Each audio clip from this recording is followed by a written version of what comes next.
Boa noite, espectadores da Rádio Espírita.net.br, da Rádio Espírita Chico Xavier. É uma alegria renovada estar aqui novamente no programa Aprendendo o Espiritismo. Eu sou José Carlos Fiorido e estou produzindo esse programa juntamente com o nosso companheiro Chico Mamed, da cidade de Vitória, Espírito Santo, da Federação Espírita do Estado do Espírito Santo. E o tema que nós trazemos para você hoje, para o nosso debate, e você pode debater conosco através do chat e através do Facebook. Então nós hoje apresentaremos o programa com o tema A Obsessão e Suas Máscaras. O tema que trazemos é um tema bastante palpitante, sugere bastante discussão, e nós tentaremos de uma maneira bem fácil, bem simples, fazer com que o nosso espectador ele possa compreender do que nós estamos falando, até porque esse programa ele visa alcançar as pessoas que ainda não têm grande conhecimento do espiritismo, são iniciantes, são curiosos e estão despertando para a temática que o Movimento Espírita traz, que é sempre empolgante, é sempre profunda, sempre fundamentada na mais estrita lógica, no mais perfeito raciocínio, com fundamentos na ciência, na filosofia e tendo consequências ético-morais, posto que, sendo filosofia, o homem tem possibilidade de perquirir, indagar, questionar, polemizar e, sobretudo, tirar conclusões, buscando, através da pesquisa científica, através das comparações, através da análise de resultados, através da repetição de resultados, ele pode, então, verificar que os fatos se repetem de tal maneira que nós poderíamos traçar alguns ordenamentos em torno dos seus acontecimentos, mas, por isso, então, tem consequências lógicas, racionais, e, sobretudo, morais, porque os ensinamentos espíritas, estribados no Evangelho de Jesus, eles, então, remetem o homem a consequências que uma necessária reforma moral lhes possibilita. O tema é de grande envergadura e a nossa proposta, então, é tratá-lo com a simplicidade conforme nós já anotamos para você. Pois bem, para que nós possamos falar em obsessão, talvez seja necessário alinhavarmos ainda algumas considerações que o próprio Kardec faz quando ele, buscando estribar o ensinamento espírita na mais perfeita lógica, ele busca sempre partir de um ponto conhecido. O primeiro ponto, nós não vamos ater muito nele, posto que ele, para nós espírita, ele é insofismável. Estamos falando da existência de Deus. Aquele que não crê em Deus, ele não crerá em muitos outros postulados espíritas, tais quais a existência do espírito, a mediunidade, a reencarnação e por aí afora. Então nós não vamos hoje debater esse tema. Mas é fundamental a importância que, ao falarmos de obsessão e suas máscaras, a gente compreenda o espírito que somos.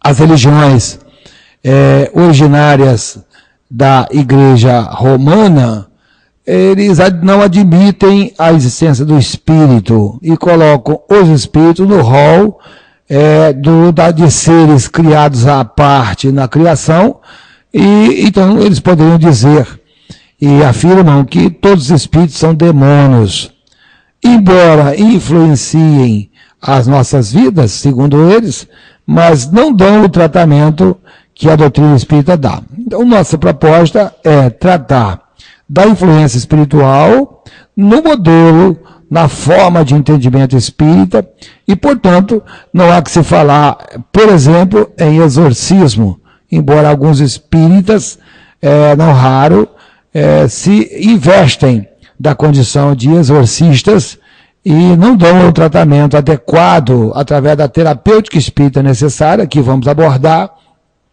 fazendo com que, então, se comporte como o ordenamento romano. Nós não estamos aqui condenando a Igreja Romana, nem condenando qualquer segmento evangélico, tão somente estamos dizendo que o modelo espírita não é esse. Embora nós respeitamos todas as pessoas das diversas religiões, e esse também é o ensinamento espírita. Pois bem, quando nós falamos, então, da obsessão, nós temos que falar do espírito. E o espírito é o ser inteligente da criação. O espírito é a alma dos homens que já não tem mais corpo, que já passaram por outro lado da vida. E sendo inteligente, eles podem relacionar-se conosco, e o próprio Kardec coloca essa questão na questão 459 do Livro dos Espíritos, quando estou afirmando a pergunta. Se você tem caneta e papel na mão, pode anotar. Questão 459 do Livro dos Espíritos. Os Espíritos influenciam a nossa vida? E a resposta que Kardec diz o seguinte: sim, muito mais do que imaginais, não raros são eles que vos dirigem. Em sintonia com essa questão, vem a 457, 458, que fala da questão da possibilidade dos espíritos lerem o nosso pensamento.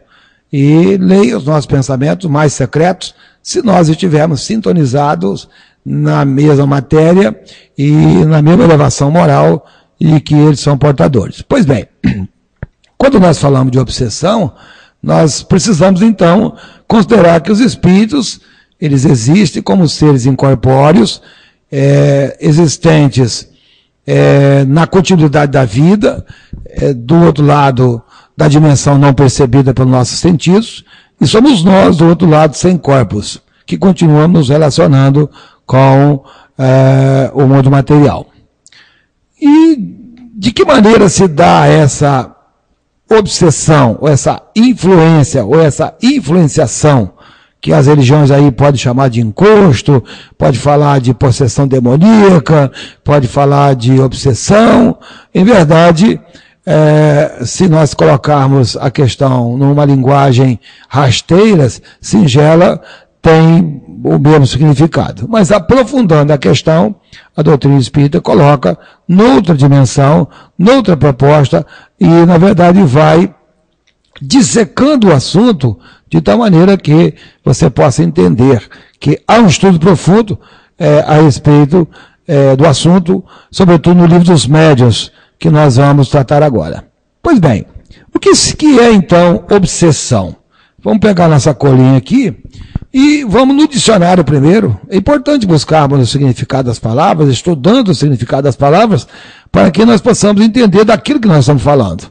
A obsessão na linguagem espírita tem um significado bem semelhante àquele que o dicionário nos aponta.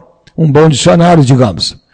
Então, do latim obsessione, obsessão significa impertinência, perseguição, preocupação com determinada ideia, aquela ideia fixa, aquela ideia doentia que não te sai da cabeça, seja um desejo de vingança, seja o desejo de realizar algo, quando você esquece toda a sua realidade à sua volta, nós temos aí um quadro sugestivo da influenciação espiritual, conquanto nós saibamos que a monoideia, ela pode ser criada pelo próprio indivíduo.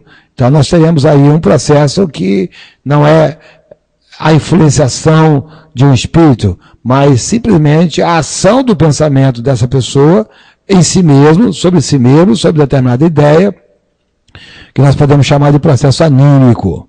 Mas quando há, então, uma influência espiritual, nós aí tiramos do campo anímico e colocamos no campo mediúnico, onde a pessoa pode perceber, então, que esse quadro fica muito mais grave, fica muito mais difícil de ser tratado.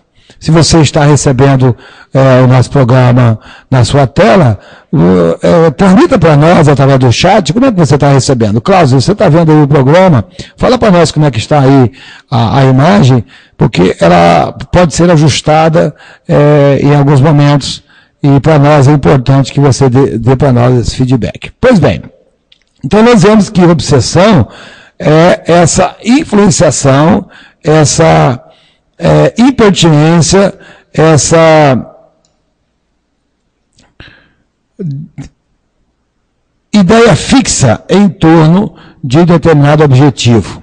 No Livro dos Médiuns, Allan Kardec aponta no capítulo 23 o que seria obsessão. Eu preciso dizer para você, caro espectador, que quando nós falamos do Livro dos Médiuns, estamos falando de um livro da Codificação Espírita. A Codificação Espírita ela tem 5 livros básicos, fundamentais. Conquanto a obra de Kardec ela seja complementada por outras obras, mas é fundamental para você que está estudando a doutrina espírita, que quer conhecer a doutrina espírita, que conheça que a obra básica de Kardec, na qual todo o espiritismo está centrado, toda a coluna do espiritismo está centrado, ele tem 5 obras básicas, a saber, o Livro dos Espíritos, que foi publicado a 18 de abril de 1857, e ele é apresentado com perguntas e respostas. Depois o Livro dos Médiuns, que foi publicado em 1861, ele traz a parte da experimentação, onde Kardec faz o diálogo com os espíritos, ele acompanha todo o processo de diálogo com os espíritos e faz um filtro daquelas mensagens que verdadeiramente interessavam à ciência espírita. E então coloca a possibilidade de trabalhar um conceito que é fundamental para quem quer entender o espiritismo, que é a comunicabilidade dos espíritos. O Carlos está dizendo aqui que a imagem está legal e sexta-feira vamos fazer a festa. Ele é o nosso amigo, está sempre acompanhando o nosso programa. Pois é, então no Livro dos Médiuns, nós temos então o conceito de obsessão. Domínio, veja bem o que Kardec coloca, domínio que alguns espíritos logram adquirir sobre certas pessoas. Aqui, o conceito já se aprofunda, domínio que determinados espíritos logram adquirir sobre certas pessoas. Nunca é praticado por espíritos, senão por espíritos inferiores. Portanto, espíritos superiores, espíritos bons, espíritos com boa estatura moral, espíritos com mediana estatura moral, espíritos já com algum nível de evolução, eles não fazem processo obsessivo. Toda vez que nós falamos de obsessão aqui, estamos falando de influência de espíritos doentes. Também aqui nós preferimos usar uma linguagem, não espíritos maus, não espíritos imundos, não espíritos impuros, imperfeitos sim, mas doentes da alma.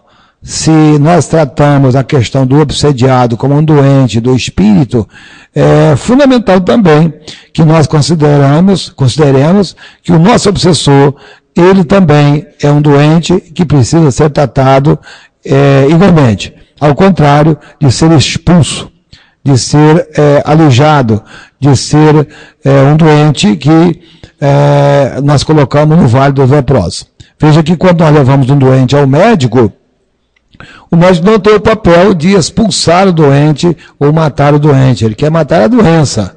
Quando nós levamos um aluno ignorante diante do professor para que se alfabetize, o professor não quer matar o aluno, e nem expulsar o aluno, ele quer alfabetizar e quer esclarecer e ele quer dar cultura ao aluno. Assim como também se apresenta diante de nós alguém portador de um processo obsessivo, é fundamental que nós cuidemos tanto do doente quanto daquele que lhe adoece. Uma outra questão fundamental, até para não esquecer no meio do caminho, isso é relevante para nós espírita, fundamental que todo aquele que se vê envolvido na possibilidade de atender uma pessoa em processo obsessivo, ou que apresente quadro similar, nunca nos esqueçamos de encaminhar essa pessoa ao médico. É até preferível que quando ela venha à casa espírita, ela já tenha passado pelo médico e o médico já tenha, pelo menos, definido um diagnóstico. Exatamente porque a doutrina espírita, pela seriedade com que se conduz diante de fatos graves, de fatos que precisam verdadeiramente de cuidados, não devamos cometer, então, a venalidade de considerarmos substitutos da medicina. Isso não é a proposta espírita. A proposta da doutrina espírita é esclarecimento, consolo, e muitas vezes pelo esclarecimento a cura se dá, porque em verdade, muitas vezes a doença é fruto da ignorância. Quando Jesus afirma, conhece a verdade e a verdade vos libertará, nós estamos falando exatamente disso, de que sendo consoladora e sendo esclarecedora, eliminando a ignorância, eliminando a causa que atrai esses espíritos inferiores, doentes, que muitas vezes vão pedir ajuda, muitas vezes é uma manifestação do grito de socorro, nós temos a oportunidade então de tratá-los e de cuidá-los para que possam se melhorar. Pois bem, então no capítulo 23, Kardec nos diz que a obsessão apresenta caracteres diversos e que é preciso distinguir e que resultam de grau de constrangimento e de natureza de efeito que produz. Então, não é simplesmente a possessão demoníaca, como aí fora é considerado. Quando nós falamos de obsessão, a gente trabalha em níveis diferentes, e aí é preciso considerar diversas nuances, quais sejam o nível evolutivo da pessoa, o grau de mediunidade que ela carrega, a disponibilidade dela tratar-se, a fim de que esse processo seja facilitado na sua identificação e que seja possibilitado, então, dar um atendimento de forma a que, compreendendo com profundidade o processo, a gente possa indicar a terapêutica adequada. E quando nós falamos de terapêutica, pode guardar essa expressão. É assim mesmo, terapêutica mesmo, e nós veremos depois qual seja. Mas, no capítulo 23 citado do Livro dos Médiuns, nós temos que a obsessão ela se apresenta em 3 variáveis. Primeiro, ela fala de uma impertinência simples, mas profunda, e isso se daria o nome de obsessão simples.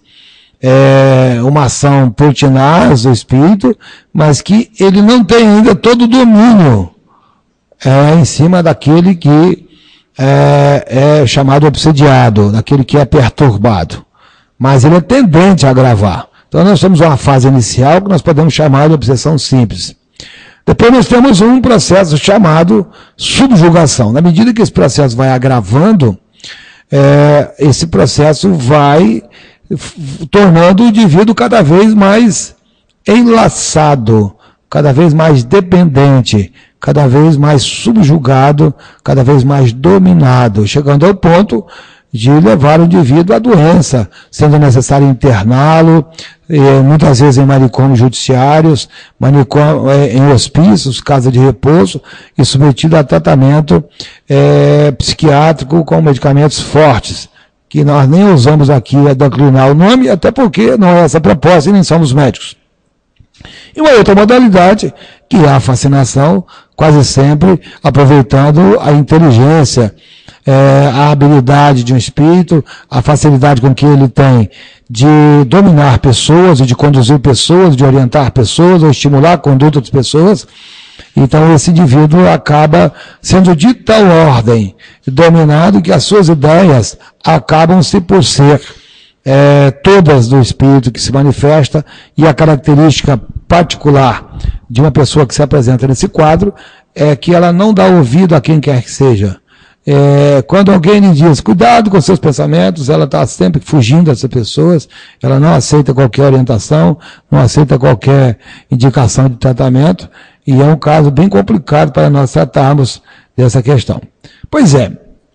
Então, no capítulo 14, no item 4 do livro dos Médiuns, perdão, da Gênese, Allan Kardec aponta para nós que na obsessão, o espírito atua exteriormente com a ajuda do seu perispírito. Então ele faz uma aproximação, se nós pegarmos uma linguagem bem singela, bem simples, que tem significado, embora não seja adequado, nós podíamos chamar de popular encosto. Quer dizer, o perispírito do desencarnado perturbador, ele encosta, ele acopla, justapõe-se ao perispírito do encarnado ou do espírito que ele quer dominar e passa a influenciá-lo, que ele se identifica ficando enlaçado como uma teia. Ele vai a cada dia costurando então esse relacionamento.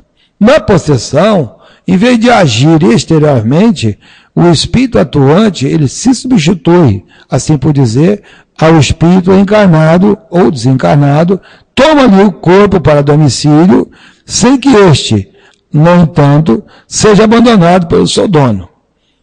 Nós sabemos que se o espírito se afasta do corpo físico, ele pode fazê-lo através da expansão do seu corpo espiritual, através das propriedades do perispírito. Mas ele não pode abandonar o corpo desligando-se completamente dos seus laços fluídicos, porque isso significaria, então, a cessação da vida física. E o espírito não poderia mais voltar. Portanto, quando nós falamos de possessão, a gente pode falar de um condomínio espiritual, onde dois espíritos praticamente habitam o mesmo corpo. Às vezes 2, 3, não raro, nós encontramos casos de uma quantidade significativa de espíritos que habitam ou que se manifestam através do mesmo corpo. O Hermínio Miranda, ele usa essa expressão de condomínio espiritual. Essa expressão é bem conhecida no meio espírita, porque em verdade acontece isso. Uma quantidade de espíritos perturbadores dominam uma pessoa e eles passam a influenciar essa pessoa da mais diversa ordem. Nosso querido espectador, se você estiver nos ouvindo, quiser mandar uma pergunta, nós ficaríamos muito agradecidos em poder oferecer essa contribuição ao nosso telespectador. Pois bem, colocando então nesse universo de diversas formas de manifestação, além das 3 que Kardec coloca, de obsessão simples, da subjugação ou possessão e a fascinação, nós podemos dizer que as relações obsessivas, elas se manifestam em diversos horizontes. Então, para efeito pedagógico, nós anotamos 5 formas de expressão do universo de manifestação no campo das relações com outros espíritos. A primeira delas que nós trazemos é um desencarnado, quer dizer, que alguém que não tem mais corpo físico pode perturbar alguém que está encarnado. Digamos assim, simplificando. Uma pessoa que morreu, ela tem algumas relações mal resolvidas com alguém que ficou entre nós, e do plano espiritual, de alguma forma, ela perturba essa pessoa. Pode ser, por exemplo, o marido que morreu, apaixonado pela esposa, e como ele vislumbra a possibilidade dela construir novas núpcias, estabelecer novos relacionamentos, enciumado, ele pode influenciar essa esposa, essa mulher, essa viúva, de tal maneira que ela não tenha relacionamentos, ou que os seus relacionamentos sejam perturbados, ou que de alguma forma ele perturbe a relação, de tal maneira que essa pessoa não tenha a vida normal. Vamos dizer outro caso. Um filho que tenha morrido, mas que era muito apegado à mãe, e não consegue se desvincular da mãe, ou a mãe também que morreu e não consegue desvincular do filho. Nós temos um caso de uma pessoa que atendemos nessa semana, de uma outra igreja, me permita não manifestar o nome da igreja, em sinal de respeito, mas nós percebemos claramente que o filho desencarnado a perturbava em razão de distribuição de herança. E esse quadro ficou bem característico, porque, além dos próprios relatos que essa senhora fazia, de uma igreja evangélica, mas nós chegamos a perceber, através da evidência, o espírito que estava do lado. Então nós temos aí a perturbação do desencarnado contra o encarnado. Esse é o primeiro caso. Segundo, o encarnado pode perturbar o desencarnado. Curioso, como é que alguém pode perturbar, em tese, alguém que já morreu? Mas é verdade. O filho morre, desencarna, mas a mãe não deixa que o filho siga o seu caminho. Isso é clássico, essa figura. E muitas vezes, logo depois, tempos depois da desencarnação, alguém se adoece, alguém fica em dificuldade, e procura a Casa Espírita através do atendimento fraterno. E no atendimento fraterno nós vamos investigando esse relacionamento, esse estado de coisas, e se constata que a mãe não permite que o filho desencarne, morra, ou entre no mundo espiritual, caracterizando-se pela cama que fica arrumada, pelo prato que ainda põe à mesa, pelo armário que não é desfeito e as coisas não são doadas, sugerindo que aquela pessoa ainda mora no ambiente. E pelo campo mental nós sabemos que nós somos capazes de atrair essas pessoas. Então nós temos aí uma obsessão de encarnado para desencarnado. Também temos a obsessão de encarnado para encarnado, quer dizer, uma pessoa viva perturbando outra viva. Esse é o caso clássico de duas pessoas que se odeiam.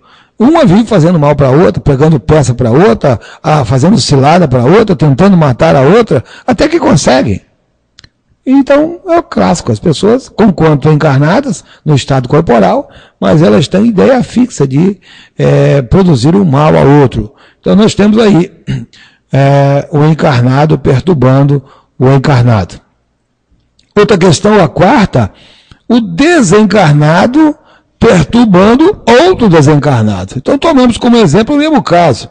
O indivíduo se odeiam, se perturbam e acabam morrendo. Morrendo do outro lado da vida, vão continuar a se odiar, vão continuar a se perturbar. Então, desculpe, eles acabam por perturbar-se mutuamente, estabelecendo então um processo de conexão fluídica de difícil tratamento, e às vezes é necessário encarná-los como gêmeos, às vezes como irmãos siameses, com processos desta ordem, para que possam, através dessa convivência que muitas vezes se torna agressiva, violenta, possa se dar então a limitação ou o afastamento desses laços fluídicos. E a quinta situação que nós temos é da autoobsessão. Uma figura clássica da autoobsessão é aquela pessoa que vive permanentemente reclamando de doença. O cleptomaníaco, por exemplo,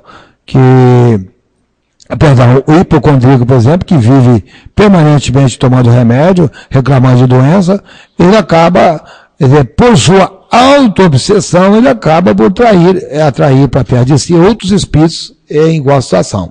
Mas o processo começou a se dar através da autoobsessão. Em torno de alguém com a autoobsessão, ele pode sempre avançar para um quadro mais grave e se tornar, então, essa obsessão, entrando no primeiro quadro da obsessão simples, que vai traduzir-se, então, em processos mais graves. Então, a ação dos espíritos maus, viciados sobre os seres vivos, e principalmente sobre pessoas incautas, obsidiadas, necessitam da aceitação do obsedado. Jamais haverá obsessão se a pessoa não abrir as portas. Nós podemos até dizer uma frase citada em diversas obras espíritas, salvo engano de Emmanuel, que diz assim: a invigilância é porta aberta à obsessão. Então, existe mil maneiras de a gente abrir as portas para que o processo obsessivo se dê. A invigilância, a falta de oração, a falta de fé, a falta de preocupação com o seu corpo físico, a falta de preocupação com a sua religiosidade, os pensamentos que nós desenvolvemos, as coisas que nós falamos, as coisas que nós ouvimos e aumentamos, suprimimos para interpretar ao nosso modo, de modo que nós podemos listar aqui uma infindável lista de possibilidades que as portas se abrem para a ação dos espíritos malévolos. Por isso que Jesus orientou nesse caso, dizer, ora e vigia. Aliás, há um texto que diz assim, examina, ora e vigia. Primeiro eu preciso perceber. Examinar o quê? Examinar o ambiente. Onde eu estou? É clássica a percepção, e não são poucas pessoas que afirmam isso, entra num determinado ambiente, o ambiente está carregado, está densa energia, a pessoa começa logo a passar mal, ou fica com dor de cabeça, ou fica indisposta. Algumas pessoas são bem capazes de identificar isso, mesmo não sendo espíritas. A mediunidade não é uma faculdade dos espíritas. A mediunidade é um dom, é característico do ser humano que pensa. Portanto, pode estar na religião A, B ou C, ou em nenhuma, pode ser até ateu. Que nós vamos encontrar, então, pessoas com essa potencialidade, mas absolutamente incrédulas. Claro que vão enfrentar desafios e vão enfrentar dores para que acordem para essa realidade. Mas, então, somente se dá a ação malévola dos espíritos inferiores quando o espírito doente, quando o encarnado, quando aquele que vai ser vítima, ou aquele que foi escolhido para ser vítima, quando ele está invigilante, quando ele está desatento aos sagrados princípios da vida e dos valores que lhe compete como espírito mortal prosseguir. Nessa linha, vemos que, embora o processo seja grave e aconteça com muita intensidade, também não é fatal, porque dá-nos a oportunidade de nos livrarmos dele e até prevenir, porque se estou vigilante, se estou atento, e se me mantenho no recurso da prece, da oração, eu, na verdade, não vou ser vítima de obsessão. Então, conquanto o mal, que nós podemos chamar de uma verdadeira epidemia do planeta, mas ele não vai alcançar aquelas pessoas que estão atentas, que estão vigilantes e que são capazes de se proteger através dos seus pensamentos, através das suas atitudes sadias. Esse processo pode se agravar de tal ordem, e é clássica, então, a figura do chamado vampirismo, que é toda entidade viciosa que se vale indebitamente das possibilidades alheias, em se tratando de vampiros que visitam encarnados, atende aos sinistros propósitos a qualquer hora, desde que encontre guarida nos homens. Está lá em André Luiz, Missionário da Luz, essa expressão. Importante tratar dessa questão, que esse caso é muito clássico. É muito comum você encontrar um doente em estado grave, se ele tiver dificuldades espirituais, em torno da sua vigilância, em torno da sua conduta moral, os vampirizadores estão ali a sugar as energias. O remédio não produz efeito, ele não é capaz de alterar verdadeiramente o quadro com a medicação. Então se revela inócuo a medicação. E verdadeiramente o que o médico faz, muitas vezes? Aumenta a dose. E a cada dia esfrangalha ainda mais os nervos daquela pessoa. Claro que nós não estamos aqui a contrariar ou contraditar orientações clínicas, até porque o próprio DSM-4, que é um órgão da psiquiatria americana, ele já orienta hoje ao médico, psiquiatra, sobretudo, que ao examinar determinados comportamentos, que tome cuidado, porque não se trata de uma doença física, mental, mas, sobretudo, a influência dos espíritos. Está isso já anotado no Código Internacional de Doença, no CIT, cujo número aqui não me cabe declinar. Mas se você buscar lá doença mental, obsessão, a obsessão, doença psiquiátrica lá no Google, você provavelmente vai encontrar com muito mais riqueza de detalhes em obras espíritas, em obras não espíritas, e até alguns psiquiatras, mesmo não espíritas, mas já espiritualizados, vão encontrar essa citação de uma forma muito segura, de uma forma muito efusiva, de uma forma muito viva. Então, buscando o avanço do nosso trabalho, nós vemos que essa manifestação do vampirismo, ela não é pouco comum. conforme nos diz lá, Evolução em Dois Mundos, no capítulo 15. O vampirismo se dá quando o obsessor passa a viver no clima pessoal da vítima, em sintonia psíquica mórbida, absorvendo-lhe a força vital. Então, se o indivíduo é doente, o espírito está, na verdade, no mesmo nível, e o paciente não quer mudar, nós temos aí, então, essa figura, essa expressão chamada vampirismo, que acontece no caso da bebida alcoólica, do sexo, da droga, das compulsões diversas como comida, jogo e outras manifestações das compulsões, que são os vícios morais. Então, quando nós falamos de obsessão, vampirismo, subjugação, obsessão simples, quando nós falamos de possessão, se quisermos usar essa expressão, se nós quisermos usar a própria linguagem dos católicos, dos evangélicos, possessão demoníaca, toda vez que falamos dessas expressões, é preciso considerar a fraqueza moral do espírito perturbador e a fraqueza moral do espírito perturbado. São dois doentes, dois com as mesmas necessidades que precisam ser tratados igualmente, com muito carinho, com muito respeito, com muita oração e, sobretudo, com muita dedicação. A equipe de trabalho da Casa Espírita, ela precisa estar muito atenta a esse trabalho e precisa ser devotada no campo do amor, no campo do cuidado com o paciente e ser capaz também de oferecer orientação segura, não só para o doente, mas para a sua família. Importante tratar, quando temos esses casos, especialmente os mais graves, tratar toda a família.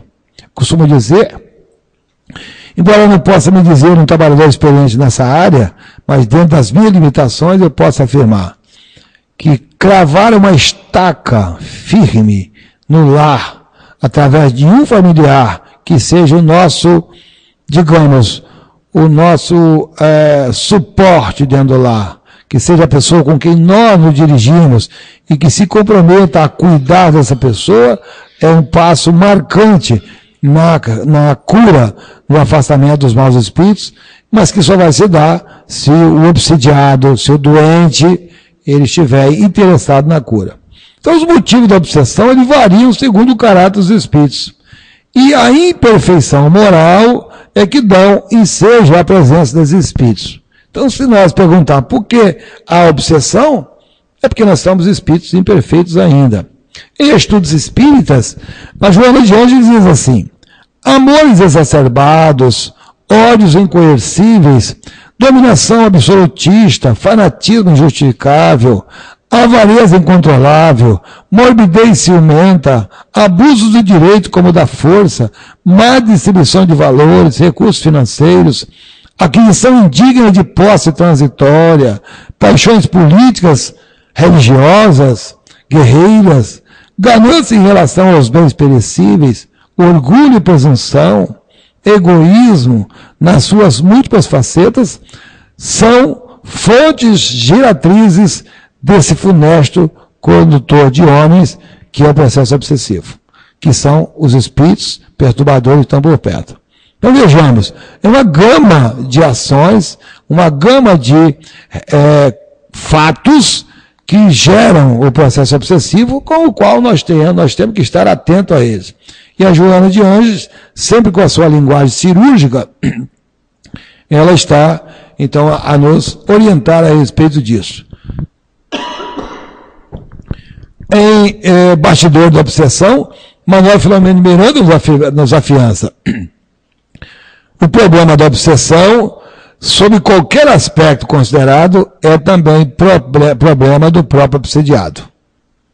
Então não é problema de um, é o problema dos dois, dos três, da família inteira. E por isso nós de novo recomendamos. É importante tratarmos todos. Me permita aqui um copo d'água para limpar a garganta.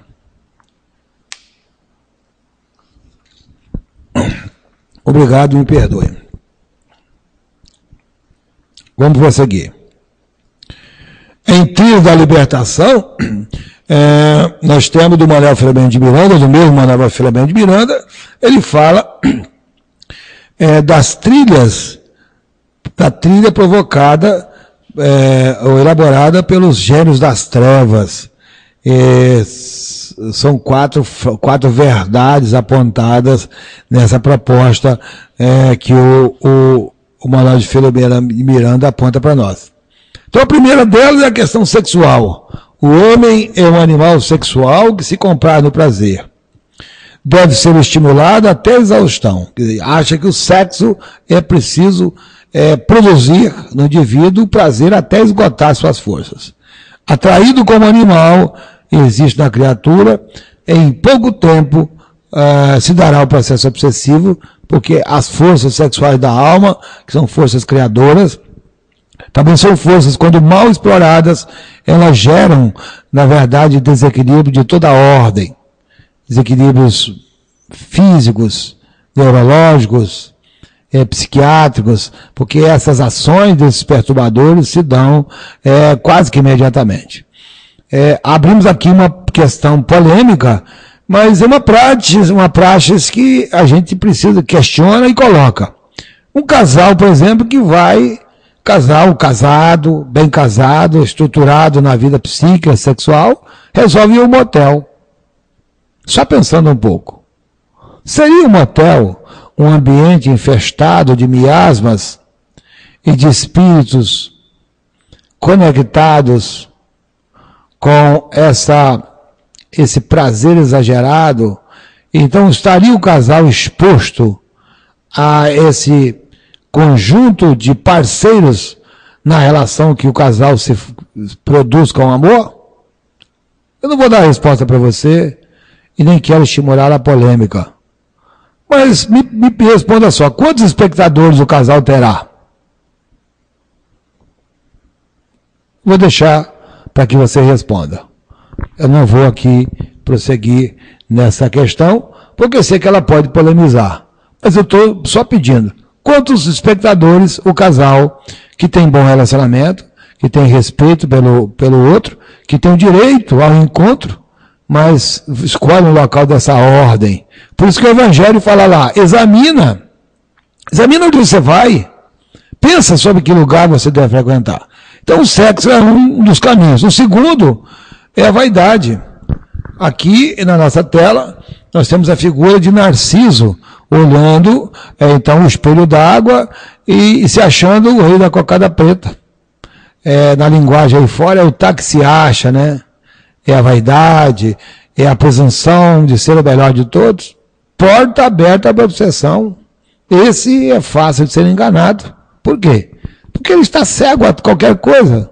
Se alguém lhe fala qualquer coisa lhes agrade, enche-se de vaidade, enche-se de melindre. Aliás, o melindre é o filho direto do orgulho e tem afastado muitos espíritas do trabalho renovador. Tem matado muitas iniciativas bonitas, muitos trabalhos belos. Você pode falar qualquer coisa que as pessoas estão sempre antenadas, estão sempre divergindo, aí entra pelo campo da discórdia, e aí vem o debate acalorado, a falta de respeito, e então gera um problema que acaba matando uma bela iniciativa, às vezes longamente elaborada.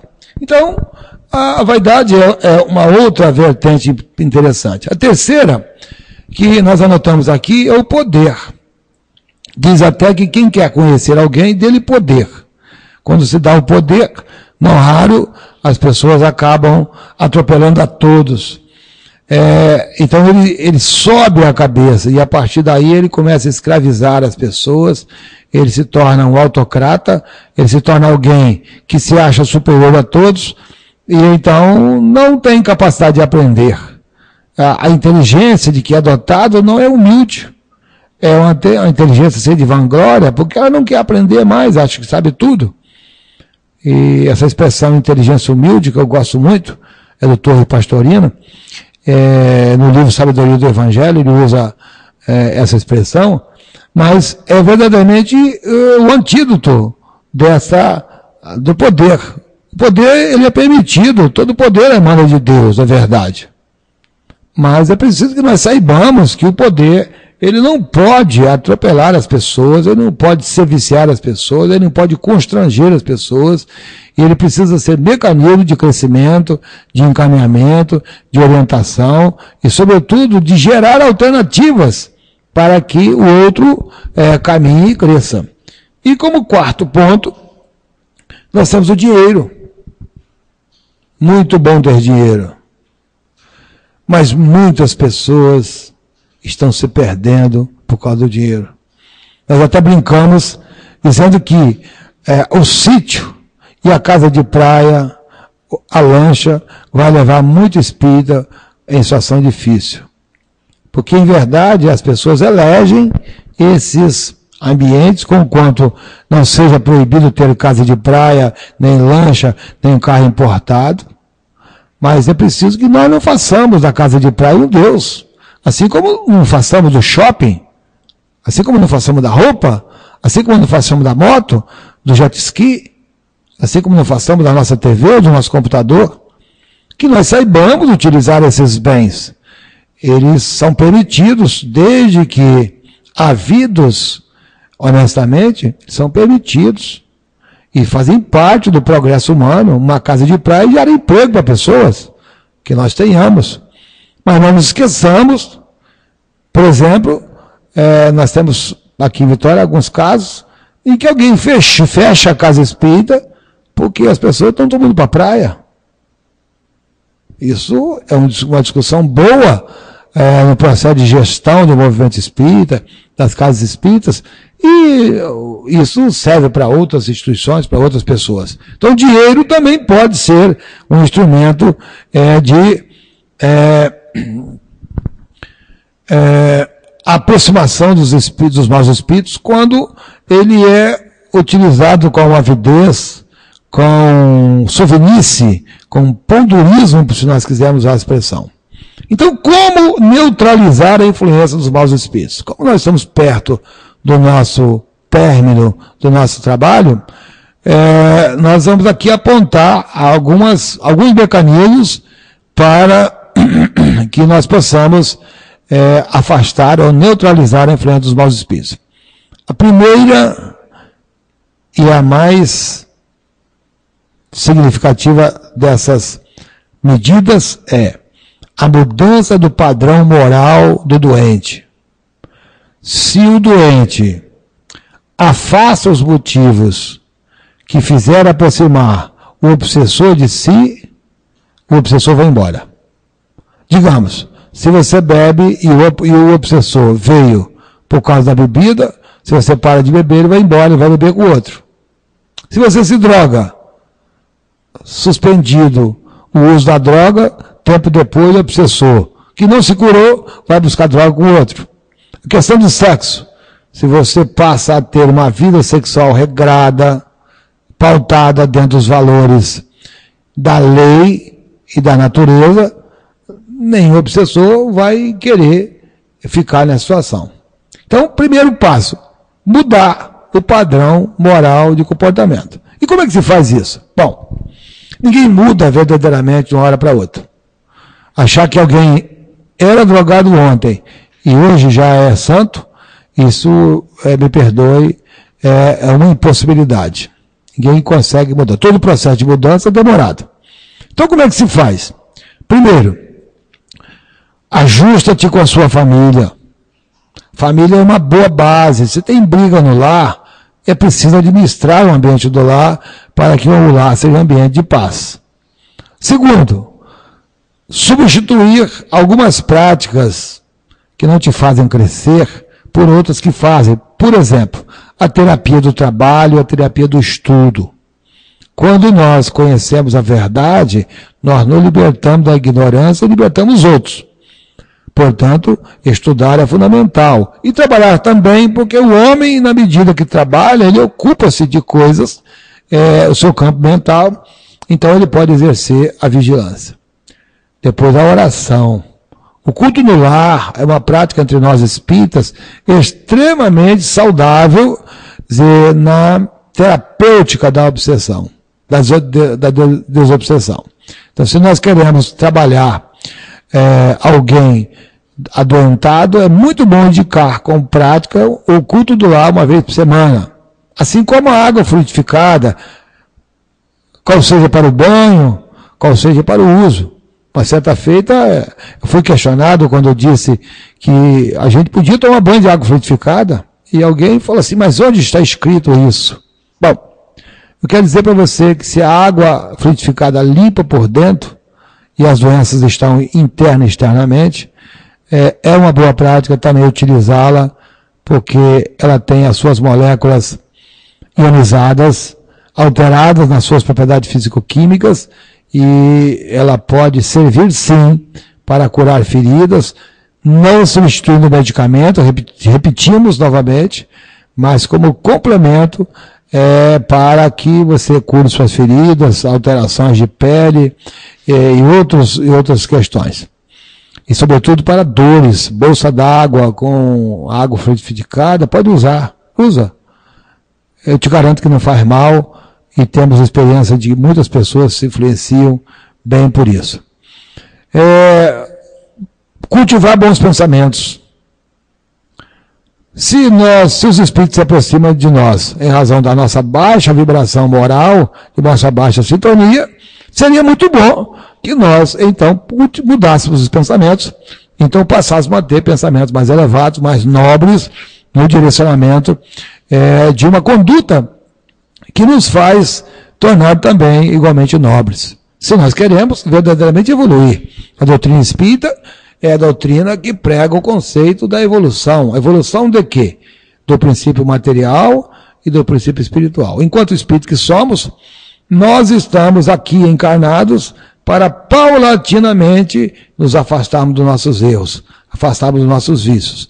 E na medida que nós, então, afastamos dos nossos vícios, dos nossos erros, nós vamos melhorando e vamos afastando as influências dos maus espíritos. Mas, de qualquer maneira, meu amigo, se você tem um problema desse na sua casa, com seu amigo, recomendamos que procure uma casa espírita. Essa terapêutica proposta, ela deve ser acompanhada pela direção da casa espírita, pelo atendimento da casa espírita, de tal maneira que possa ir corrigindo o rumo do tratamento ou da terapêutica na medida que o processo evolua, ou na medida que percebe que está sendo inócuo o processo. Porque não raro as pessoas se desanimam porque acham que está demorando muito. Eu estou, na verdade, cuidando de um caso que me parece que a família toda doente se afastou do tratamento porque está demorando muito. Ocorre que nós gastamos, às vezes, 15, 20 anos, ou a vida inteira, para montar um processo dessa ordem. E depois nós queremos ir lá no centro espírita, tomar um passe, e o obsessor vai embora. Não funciona assim, lamentavelmente. Nós até dizemos, exorcismo é na outra porta. Acontece que se você não afastar a causa que atraiu o mau espírito, você expulsa numa porta, ele entra pela outra. E aí o processo às vezes se agrava e de maneira significativa. Então estamos aí com a possibilidade de neutralizar essa proposta da ação dos espíritos malévolos, praticando bem e pondo toda a confiança em Deus, nós repeliremos a influência dos espíritos inferiores e destruiremos o seu império sobre nós. Evitando escutar sugestões dos espíritos inferiores que nos suscitam maus pensamentos, que sopram a discórdia, que nos excitam de todas as paixões más.